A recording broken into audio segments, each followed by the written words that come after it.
In order to capture the atmosphere and grand scale of the world created by J.R.R. Tolkien, the game development team took painstaking measures to deliver an authentic online recreation of a living, breathing Middle-earth.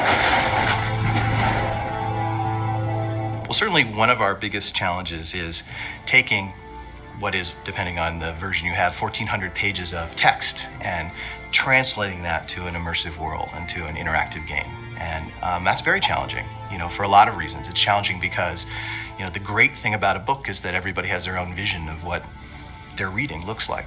So the first thing is identifying what are the commonalities? What are things that pretty much anyone who reads the book is going to come to expect? How do we create a world in which you do what a gamer wants to do, which is explore and interact with this world and with this story, and at the same time, make sure that it feels like it's in the world, in the time, in the story that you come to expect. So when we are reading through the books and we're looking at all the literature and doing our research, there are so many kinds of cues in the text itself for how we build this world. Tolkien has created the most detailed, rich, deeply described place in existence that doesn't actually exist, to the point that it really feels like it exists. We have this huge place with tons of richness and depth that we wanted to explore for years and years to come, with our community. What we did is decide on the lands of Eriador, which is really where the Fellowship spends most of their time in the first books. Everything that we do starts from what did Tolkien write, what world did he create, what was his intention behind creating that world. And we make sure that whenever we're in places that were specifically described by Tolkien in the books, that we're representing them in a way that's true to his vision of what that particular place looked like. If you really look at Tolkien and why is that story the most popular fantasy of all time, it's a lot because the world he tried to create is one that's believable. That's under everything that we do, so that when you're walking around our Middle-earth, it feels like a real place. It's familiar to you, not just because you recognize it from the books, but because it feels a lot like the world that you experience day to day. But it's got this extra sort of expansive enhancement to it.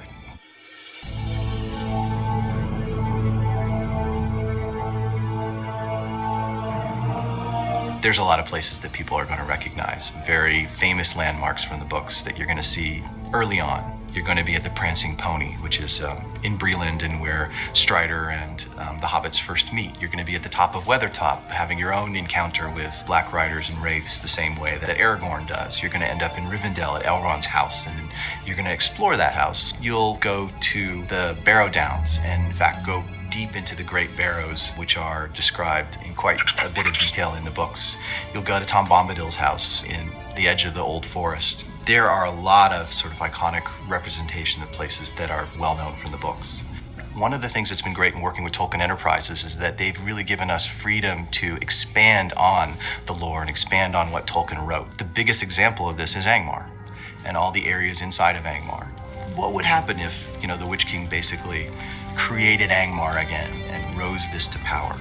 So we were able to create Carn Dûm, which is something which is just briefly mentioned, a huge palace, fortress, evil fortress in Angmar. What does Angmar look like? Nobody really knows. And he talks about what Angmar did. He talks about the evil that comes from there, but he didn't describe it. So we decided Angmar should be dark, jaggy, obsidian with lots of angles and, very ominous and different looking than anywhere else in Middle-earth. And we were able to pretty much create that from scratch. But it's a place that did exist.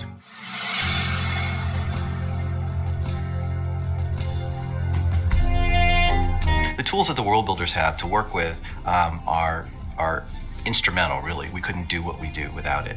World Builder is a great tool. It allows us to do basically everything we need to build the Lord of the Rings online, to put this world together.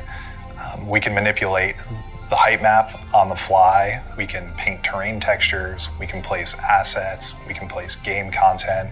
We can adjust time of day. We can set up animations or starting idle animations. And so when you go into a monster camp, a Drake isn't just standing there. He's actually chewing down on his latest catch that he found off in the fields. We actually have real constellations off in our night sky. And so because the tool is so robust, it's allowed us to efficiently create a game of this scale to a high level of quality.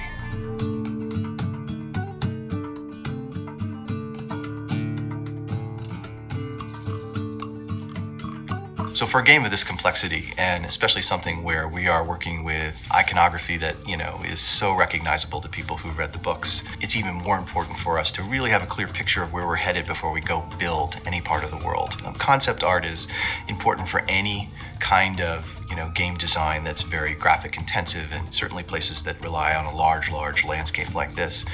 For us, it's been absolutely essential because it's where that translation, interpretation happens between what is in the books and what we're actually going to build in the game environment that we're creating.